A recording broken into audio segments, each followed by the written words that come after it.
Okay, my lighting sucks. I'm gonna proceed anyway. I'm wondering if you guys are familiar with Takashi Miike. Pretty sure I'm saying his name mostly correct. Japanese filmmaker. Or if you're a fan of any stripe, you probably first encountered him when you saw or heard about his film Audition. I think it's 2000, 2001 film. He'd made several films before that, and straight to video stuff, television stuff. He's made numerous films since Audition, and that's been 22 years. He's extremely prolific, and he's worked in a variety of different genres, and subgenres, and tones. Some of his stuff is outrageous, some of it's deadly serious, some of it's extreme, some of it's sublime, you know. He's done children's kind of superhero movies, but then he's also done ICHI the Killer, so say no more, right? We pause this for 1 second, and I'll be right back. Okay, it's hot as hell here. I'm taking off the flannel after this. Anyway, so today I want to talk about one of Takashi Miike's films. It's my favorite film of his. I think if there's an objective point of view on art, which is always arguable, I think it's one of his best films. I think he has stated it as his homage to David Lynch, and it definitely has that vibe. So let's talk about this. It's called Gozu. It's from 1919. Gozu. It's from 2003. It's from this millennium. And basically you have just a very small handful of characters and a very simple plot where everything spirals out of control for our lead guy, Minami. So Minami is this kind of Yakuza in training. He's like a junior Yakuza. He's kind of young and naive and kind, and we later find out he's a virgin. He is entrusted by the boss, who we know as Boss, to take care of a problem. The problem is Ozaki. Ozaki he's mentally deficient and getting worse. So they want to orchestrate like a meeting in another territory. Kind of reminded me of Takashi Kitano. Takashi beat Takashi's this film. My brain went blank. Sonatine. I was going to say Solange. What have you done to Solange? So Sonatine, they go and basically the Yakuza guys go on a vacation. And crazy things happen, and it's kind of fun and then grim at the same time. In this case, it's just outrageous and surreal and absurd. So they go to this town. I forgot the name of it. It's near the coast. They're driving for a while. But first, let's talk about the beginning. Before they go on the trip, they're having a little meeting in a restaurant, and Ozaki gets very tense, and he sees a woman playing with like a poodle, a very sweet little kind of pet dog, outside, and he's like, "Boss, it's a Yakuza attack dog." And the boss is like, "Huh?" He does that a lot in this movie, the boss, and he's like, "Yes, trained to kill Yakuza." So he goes outside and murders this dog. He smashes him against the window. He takes his collar and spins him round and round, and splat. That's kind of how the movie starts. So, boss is kind of like, fuck, man. So he sends Minami basically to take Ozaki to kind of an ambush situation. He's causing trouble for the gang, so they're going to have him whacked. Now, what the boss doesn't seem to realize or care about, maybe, is that Minami and Ozaki really looks up to Ozaki. He thinks he's like the cool, ideal Yakuza. He knows he's crazy, obviously. Calls him brother. He's confided intimate things in him that he hasn't never told any other people. And Ozaki considers him, I guess, kind of like a little brother and indebted to him and loyal. So Minami feels, like crap doing this. So on the way, they stop. There's a real clueless, elderly, semi-elderly woman just grinning, and they stop the car, and he's like, "It's a Yakuza attack car." But now we know he's completely nuts. So he goes to shoot the woman, and Minami stops him and tells the woman to get the hell out of there. So he gets back in the car, and then they start going, and then they realize they're going all the way to the coast, like to the water. It just suddenly happens. Minami's either trancing out or things aren't what it seems to be. And when he puts on the brakes, Ozaki hits the passenger seat chair really hard, falls back, so he's dead. So Minami doesn't know what the hell to do. So he's trying to go to these different shops and restaurants and bars to try to get some help. He has Ozaki's body in the car and pretending he's sleeping. And eventually he meets these really insane people in this restaurant. And then this bizarre kind of portentous figure with he's shaven head and his face like here is all white, and you can tell it looks like plaster, but it's like makeup or paint.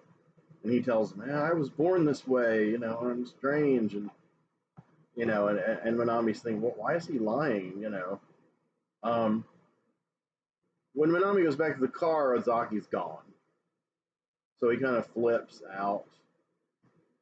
And then through a series of misadventures, he thinks Minami's body in a car in a junkyard, and it gets smashed to bits. He doesn't actually see the body, but all this blood comes out when the hydraulic thing smashes it. So he's kind of like fucked. I mean, in a way, he fulfilled what they told him to do, but in a way, he's kind of like, damn, my brother is dead. Excuse me. And so he encounters this woman, beautiful young Japanese woman. She starts just talking to him out of the blue. He wants to know who she is. She says, "Brother, don't you recognize me? It's me. It's Ozaki." So he's like, "Oh my God, I'm a victim of some insane prank here." And so Ozaki's like, "I can prove it." And he reveals these very intimate, embarrassing details regarding Minami's masturbatory or habits or genital, whatever, escapades. So I guess Minami's convinced because he never told anyone this but Ozaki. And so he's like, start calling her brother. And he's like, "Okay, we've got to go back to the boss and explain this, because I mean, how do you square the contract? If he's dead but resurrected as a woman, they've taken care of him, so the woman can come back. Can the woman be a Yakuza? Is she as crazy as Ozaki was before?" She does start flirting with a truck driver, and Minami gets mad, like a little jealous, and he's like, "No, oh brother, come here." They go back, and the boss is kind of a sex maniac, and in order to keep that sexual functioning going, he inserts this long soup ladle, not the spoon, not the part that you ladle things with, but the handle, into his rectum to where it hits his prostate and allows him to be erect. So I'm not making this up. If you haven't seen this movie, this is real. And so the first thing, of course, he wants to do is fuck this girl who claims to be Ozaki. And Minami's doing everything he can to stop it. And Minami has this combination of protectiveness and loyalty to his brother. But you can tell he also has this attraction to her, him, whatever, and jealousy. He doesn't want, Ozaki, brother, to fuck somebody else. And so he foils the scheme, and the boss falls backward on his ladle, and it impales him. I guess it goes up through his intestines, and anyway, he dies, and very comical actor. I forgot his name. Something Ishibashi. He's in a few of Miike's films. Hilarious. And so then it comes down to where Ozaki begins to seduce young Minami. So it gets weird and creepy. Well, I mean, it already has been weird and creepy. But it gets more weird and creepy, and he finally agrees, gets undressed, and then she, Ozaki, is shocked. You don't see it, but by the size of Minami's penis, and he's like, I don't know, I can't put it all in there, it'll split you open. And she's like, go ahead, and so it's getting kind of like a softcore porno at this point. But after seeing Visitor Q, I mean, by Miike, nothing surprises me in his sex scenes, of course. So then he gets stuck and he can't get out, kind of like a macho and Miss World, Canada, Miss World 1984, and their escapades in the Eiffel Tower, where he can't, he's locked in there like Judas Priest, locked inside your love. That song they had in the 80s when they did like the Turbo with the new wave. I saw them on that tour. It was loud. So, wow. So he can't get it out, and when you can't get it up, it can be rough. When you can't get it out, I don't know. I haven't encountered that before, but I guess filmmakers like to visualize the things that people don't experience. Just what ifs. I'm sure it has happened. Probably a medical name for it. They gave the guy a shot in Sweet Movie, El Macho, in his ass, and I guess it deflated him. So this guy can't get out, and eventually he pops out. He realizes that it's a hand grabbing his penis, and the hand comes out grasping, and it's kind of like covered with fluid and everything.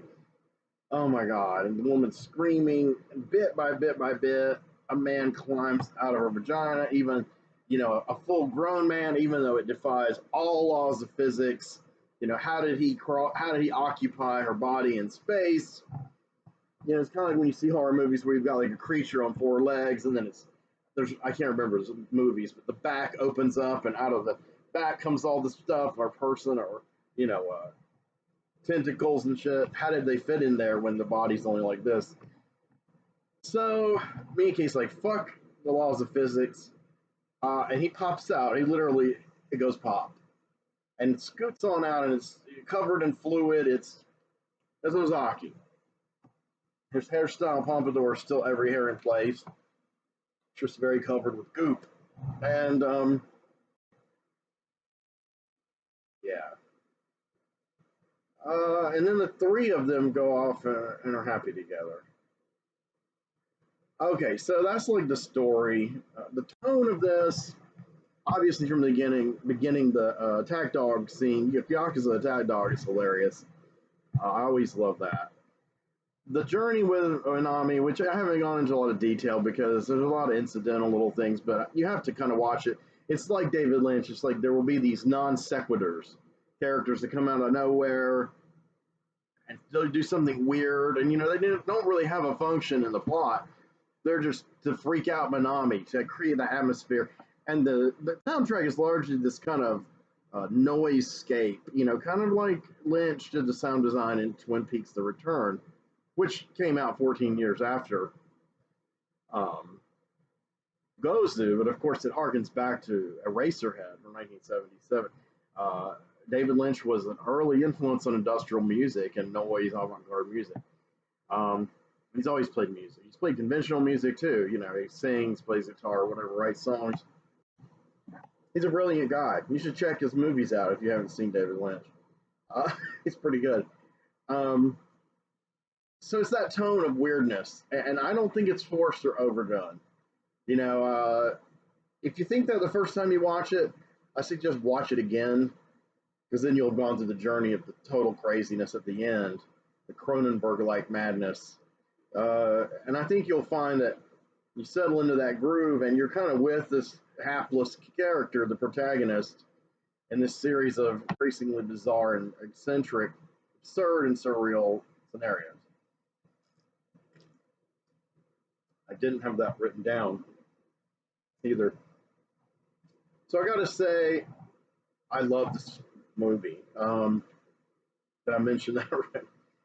I'm slightly intoxicated, not much though, but I had a great afternoon with my friend Tim McLain. Tim McLain, ladies and gentlemen. And I had some good news today. I'm not going to share it on here yet. I may win it all. Hands completely out. I don't want to do the jinx karma thing. But I had 3 things happen that were promising alterations to 3 disasters in my life that have been accumulating along with others. These are big ones. So, Tim bought me some alcohol, and I haven't drank in a couple months, and I just wanted to celebrate. So I had to do a video because I was feeling in a merry mood, and I've been putting off this video. This is part of the Extreme / Forgotten series, by the way. I think it's part 14 or 15. I'll label it correctly. But I wanted to do another Extreme Forgotten. I did Black Jesus last night. I don't know what kind of reaction it will get, but, I'm hopeful. I'm in this period where my channel is growing, and I'm almost afraid to go too off course. I'm basically like bombarding you guys with blue review after blue review, trying to amp up the content. By sheer dint of content, I'll get enough power to challenge the algorithm and gods, or demons, really. But in any case, Gozu, I'm just going to put it plain out what probably quite a few of my old school friends would have said. It's a fucking trip. There's another surreal movie that's a trip that I want to talk to you about for a minute right after this. I'm not going to do a review. Me and Tim had a great time today, and we talked about a lot of filmmakers. We talked a lot about Lucio Fulci, and especially, and Guillermo del Toro, Guillermo del Toro, and some others, and a lot of literature and comics, like Harvey Pekar, rest in peace. He's probably my favorite comic book writer after Steve Gerber. American Splendor is a classic comic book. And I promised I wouldn't do comic book videos anymore for a while. I actually did one last night, and it was over long and rambling. It had too much personal stuff in it. I thought it was good. The idea was good, but I think the timing and the excessive detail in it means that it won't be uploaded. I might do a different version of it in the future. So, Gozu is definitely not a superhero movie. It's definitely not a Marvel movie. But yeah, if you like Lynch, Cronenberg, just that whole, the Davids, as I call them, because there's Daniels, who are those 2 filmmakers. I did Everything Everywhere All at Once, which I also reviewed on this channel a little bit back. If you like the Davids, you'll like the Takashi, and which have to distinguish him from Takashi Miike. Takashi Miike spells it with Takeshi. Takashi Kitano. I'm sorry. Takashi Kitano spells it with an E. Takashi Miike spells it Takashi with an A. I'm pretty sure they're pronounced the same. But what do I know about Japanese names?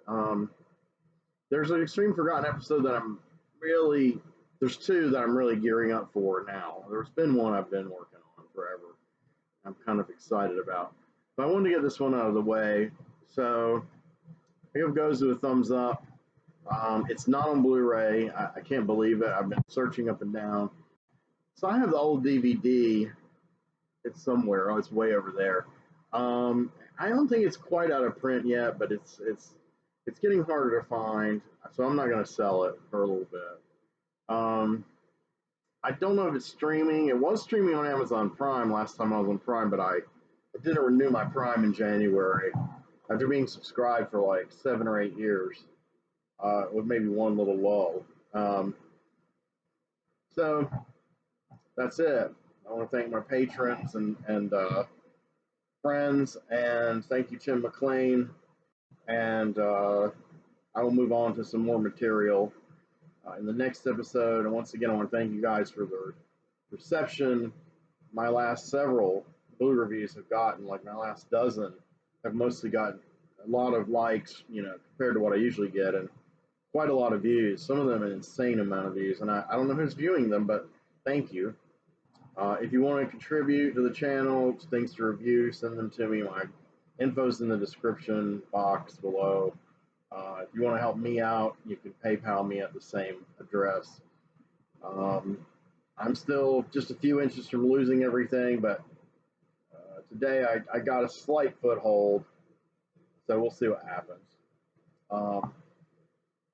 So may you all have a nice day, and what did I say the other night about how bad the world was and everything going to hell? That's not what I said, but basically I said, let's watch some movies and